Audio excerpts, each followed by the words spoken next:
Hello FPL managers and welcome to the Fantasy Football Hub's Game Week 3 team news, predicted lineups and injury news video with me, James. And as always, I'm joined by FPL legend, Mr. Ben Dinnery. Looking very clean shaven there, Ben, I've got to say. If you want to be with the best, you've got to look the best.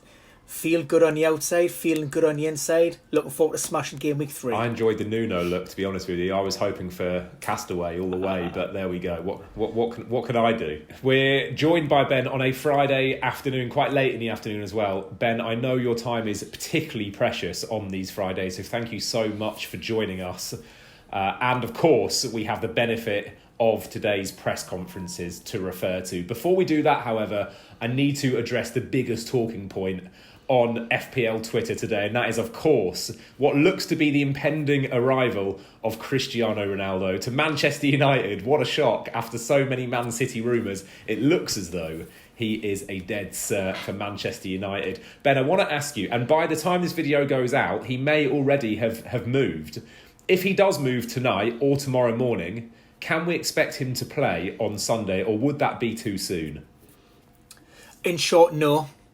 So registering players for Premier League fixtures in what would be Game Week 3, regardless of whether those fixtures are played on a Saturday, a Sunday or indeed a Monday, players need to be registered by 12 o'clock on the Friday beforehand. So, that certainly won't be the case should everything go through smoothly and Ronaldo sign for, as you say, United. So even if he signed this minute, it would still be too late in the day now? Yeah, gone. Okay. The deadline is already passed. Okay, there we go. I like that comprehensive answer there from Ben, and that just confirms that FPL managers have at least got that international break to decide how they're going to get Ronaldo into their teams, if indeed he does move to Manchester United. As always on this video, we're going to go through the Fantasy Football Hub's Premier League predicted lineups article, which you can see on screen right now. And as I always say on this video, it is a live document. This will update between us recording this video and the Saturday deadline. So do keep your eye on it. If you're a Fantasy Football Hub member, you can access all of it. If you're not, you can only access the first 8 or 9 teams, I believe. It's well worth signing up, folks. 7-day free trial, remember, and it is a one-stop shop for all of your latest fitness, injury and predicted lineup news. Okay, Ben, shall we get to it? We're going to go through a little bit faster today, particularly across those teams that we already have an idea about, and the teams that maybe aren't as important for FPL managers. We'll start with Arsenal. And of course, Aubameyang played midweek. Lacazette joined him as well. Aubameyang in your starting 11. Scored a hat-trick, of course. No surprises there. Could it mean, Ben, that the Arsenal failure to score will finally end in Game Week 3 against Man City? That remains to be seen. I mean, the difficulty is you don't want to read too much into those Carabao Cup fixtures. With all due respect, West Brom second tier and also had some second string development players involved in there. But what it's good to see is Aubameyang back out on the pitch following his positive COVID test. That was quite serious. So it's good time to get some load, get some minutes in his legs. And Arsenal generally are looking a lot more healthy heading into this match. Great stuff. Okay, let's move on to Aston Villa. Watkins has been in a couple of your predicted lineups so far this season, still yet to turn up. Can we expect to see him in Game Week 3? Yeah, he's absolutely killing me at Watkins. It's an ongoing. It's unlike a hamstring issue where you can maybe say grade 1 tear. We're looking at 7 to 10 days. It's an impact injury on the patella, the kneecap. Doesn't have a great blood supply, which is why the issue around maybe that time frame. There's a little bit of a grey area in and around that. So again, it comes down to the fact that can Ollie come through training without any reaction on the Friday? If so, then he's involved. My own thinking is he's coming up against his former club. He has been working with the group, so he's going to be trying everything in his best to make sure that he lines up against his former employers. And speaking of those former employers, all rosy at Brentford for the most part. Yeah, there was one or two sort of niggles midweek in the Carabao Cup, but again, nothing serious. Thomas Frank has confirmed that everybody has trained as normal, and I would expect maybe the Bees to be unchanged. Great stuff. Okay, good news. Lots of people getting rid of Tony, of course, this week. Brighton. Lots of questions here. We already know, don't we, that Veltman is ruled out. I see here you've gone for a 4-4-1-1 with Mopé up top. Anything else to add there, Ben? Yeah, I mean, just the Mope is obviously the big one. I think he's got 2 and 2. Awkward landing last week. Looked to be a serious shoulder injury. Fortunately, scan results came back fairly positive. There's a slight ligament strain in there, so he has trained. It'll be a case of pain management, but again, given the form that the striker's been in and how much he wants to play, I do expect him to lead that Seagulls attack. Fantastic. Burnley, I don't think we need to spend too much time on Burnley. They are, after all, a hardy bunch. Let's talk about Chelsea, though, Ben. Lukaku started, of course, in game week 2, did very, very well. They're doing all right on the injury front, bar Pulisic's recent diagnosis. Yeah, I mean, there was absolutely no reference to team news updates from Thomas Tuchel during Friday's press conference, so we are a little bit in the dark with that. What we do know, Pulisic, COVID, is likely to miss out. Loftus-Cheek has been seen on the training pitches this week. The only concern that we've had this season has been around the fitness of Kante, and he picked up an ankle problem in the Super Cup. So, you know, if there are worries in and around that, with Jorginho and Kovacic also available, you know, then Tuchel now has the flexibility to be able to rotate and rest players. Although with Chelsea's fantastic defensive stats so far this season, it doesn't look like they're suffering too much from Kante's absence. Crystal Palace, again, I don't want to spend too much time on here, Ben. I see Benteke still yet to get off the mark for you. Must be incredibly frustrating as one of the only Benteke owners in FPL at the moment. And Everton as well. Not a huge amount of FPL-related news, I suppose, relating to these guys. I can see the big names, Calvert-Lewin, Digne, all still in there. Are they going to keep a clean sheet soon? They look statistically like they should, for sure. Leeds, again, not a huge amount to be said here, Ben. There isn't, no. I mean, Diego Llorente returned midweek in the Carabao Cup, had a little bit of a run out. Adam Forshaw got some minutes in his legs. However, my opinion, it's highly unlikely that either player will start. I think Leeds could again, you know, remain unchanged. And the only sort of injury concern is Robin Koch. He is, Marcelo Bielsa loves to use a word, depending on the evolution of his injury. Well, it hasn't evolved to a point where he is in a position to return to that squad this week. So, you know, maybe, you know, after the break, we're looking at a fully fit squad. But for now, I think it's as you were. Okay. If you haven't checked out the Gameweek 3 preview that I do with Bakar, go and have a look about what he says about Rafinha against Burnley. Some fantastic insight from him there. Leicester, I see you have Iheanacho starting in this predicted lineup, Ben, which is interesting. And the news on Vestergaard is good news, I guess, for Amati owners. I mean, it's good news generally overall, because there were concerns that he overstretched on the training pitches, potential that there could have been maybe some ligament damage. Scan results came back fairly positive, so he should be back after the break.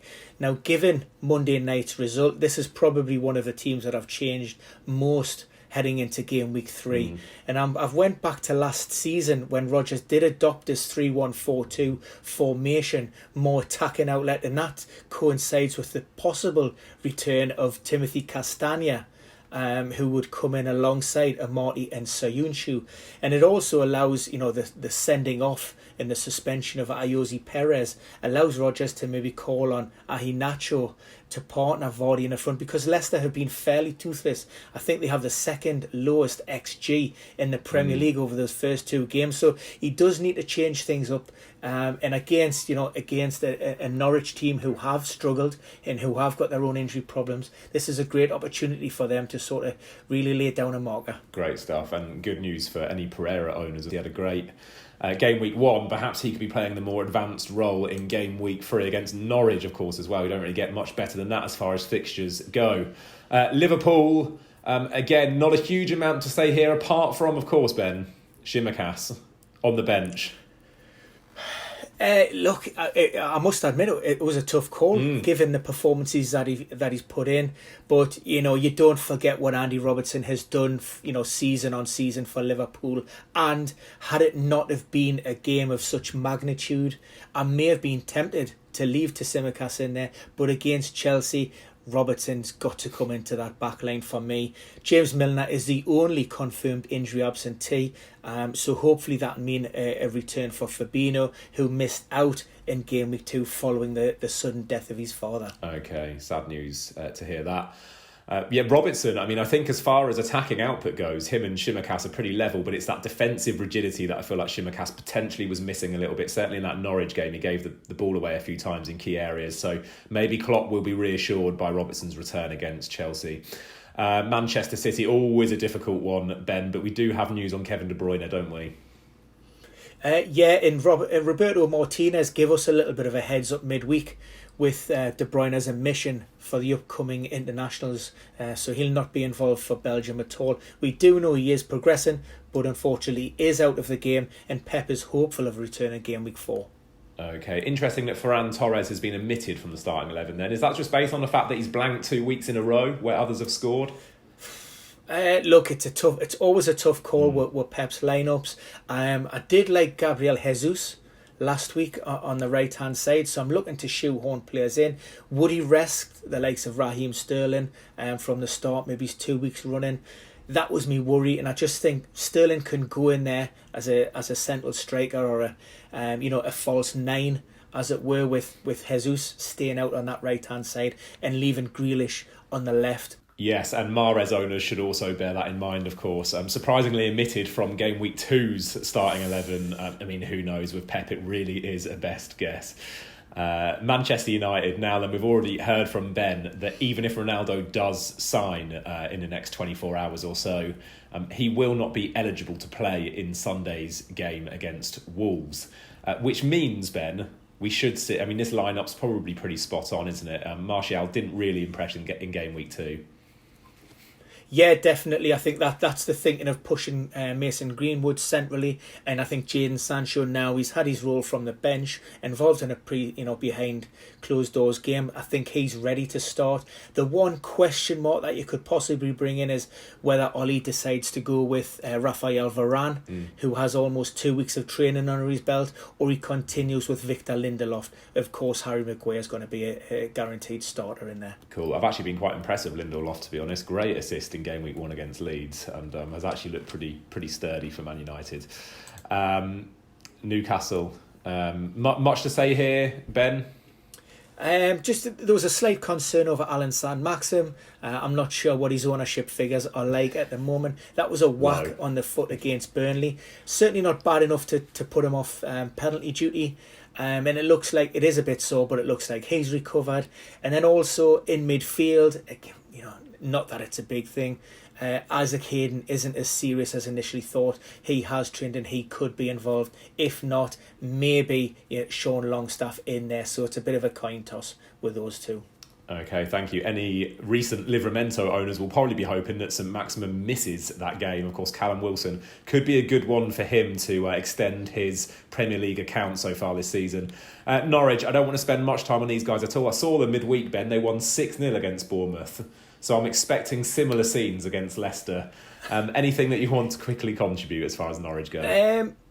Yeah, I mean, the win come at a cost. You would expect Daniel Farke to look at that team and thinking, one or two could maybe push for their inclusion this weekend. However, Ballymumba suffered a dislocated knee. Joshua Sargent has a glute problem, and also Tosilas, the Greek attacker, he's had a problem with the calf. So it looks like those players who were involved heavily in that game may not recover in time. The question mark as well, I think maybe who starts at left back. That would be the biggest call for me, with Brandon Williams arriving on loan from Manchester United. Yeah, he looked very, very capable against Bournemouth, that's for sure. Southampton, we can see here Hassan Huzel confirms Armstrong and Smallbone for Saints are the only injury absentees. You of course mean Stuart Armstrong, not Adam Armstrong, for anyone who may have invested in the budget forward. Livramento, great game against Man United in Game Week 2, predicted to start by Ben in Game Week 3, which will be, I'm sure, a relief to his owners, new or old. Let's talk about Spurs. Now, we should really look over this predicted lineup, Ben, because you put a caveat down here, and this is what I mean when I say this document is a live, breathing organism. Since writing this article, Harry Kane has confirmed that he will be staying at Spurs. The question, Ben, I suppose now, even though we know Kane is, in the right mindset to play, is he in the right physical condition to play in that Watford game? That's the big question, and it's how he recovers following his involvement in that Europa Conference tie on Thursday night. Obviously, he grabbed himself a couple of goals, and that sort of lends me to think that he may be involved, but does he deserve to be thrown straight back into that starting 11? And again, is his levels of recovery good enough to allow him to tolerate that?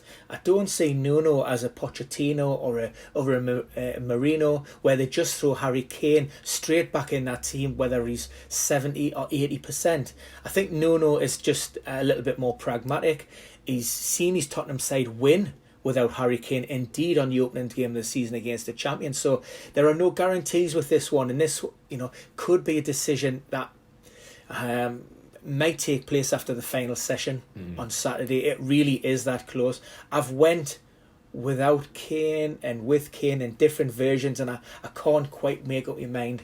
The good news is, Heung-min Son is fit. Yeah. There were concerns with regards to his left hamstring, which was seen as taped, but he was involved in the Europa Conference, and he is available, and that was more of a precautionary measure. Spurs playing Watford in that 2:00 Sunday kickoff, so an extra day for them to potentially assess the viability of playing Kane in that fixture. He could be a great captaincy shout, though, differential if you own him. Okay, let's look at their opponents now. Dennis retains his starting berth as far as you're concerned, Ben. Don't think we need to talk too much about these. Not the most popular team as far as FPL ownership goes. Firmino is still out as well. Yeah, I mean, he has returned to the squad, but just in terms of his just that lack of sharpness and that fitness, that will keep him out of the starting 11. Elsewhere, there's nothing really much to talk about. Ismail Sarr is the one Watford go to, and he's absolutely fine. Okay. Rested midweek, so he will come into this game fully refreshed. Excellent news. Okay, let's talk about West Ham now, and again, another joy to confirm that Antonio has survived 2 game weeks. My word, he's doing well. Unchanged starting 11 there by the looks of things, Ben. Yeah, I mean, how can you really question after Monday night's performance? A great win against Leicester. You're talking about a team that tops the league, scored the most goals, highest XG, highest XGI, and on Antonio, they've got a guy who's getting plenty of shots off in the box. I mean, just a quick one with Antonio. We had this discussion earlier in the week. He's changed his diet, he's changed his lifestyle, and these are all little tweaks in his just his way of living to try and combat those injury setbacks that he was having. And hopefully, fingers crossed, it's these little tweaks that will hopefully make him robust enough to tolerate the demands of playing for West Ham. Of course, the proof is in the pudding when West Ham are playing 2 and possibly 3 games a week in and around Europa. At the minute, once every week, there shouldn't be any problem. Antonio owners will be hoping that he's rested for those midweek fixtures, but imagine if he can play close to 38 Premier League games, you wouldn't bet against him scoring 25 plus goals across the season with the form that he's in. Ben Rama, of course, in there. Bowen and Fornals as well. Look out for them. They're also looking incredibly sharp. You could pick anyone from that West Ham attacking lineup, and they'd probably do well for you. Wolves, we saw Podence play midweek, Ben, which is a good sign for Wolves supporters. Not much ownership on the FPL front. Hover, though, didn't play in game week 2, a popular budget defensive option, and Semedo played well enough to probably guarantee himself a game week 3 starting berth. Yeah, I mean, look, this is a difficult game to assess. Wolves haven't been as bad as maybe results suggest. Underlying data has been pretty good. So I think it'll be quite a tight affair.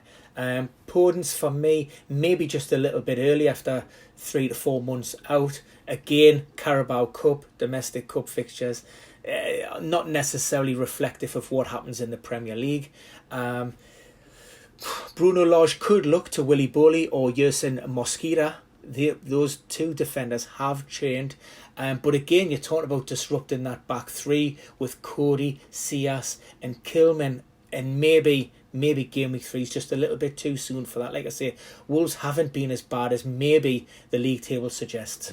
Okay, thank you so much, Ben, for that. I'm going to let you go now because I know that your time is incredibly precious on this Friday. But as always, thank you so much for sharing your wisdom.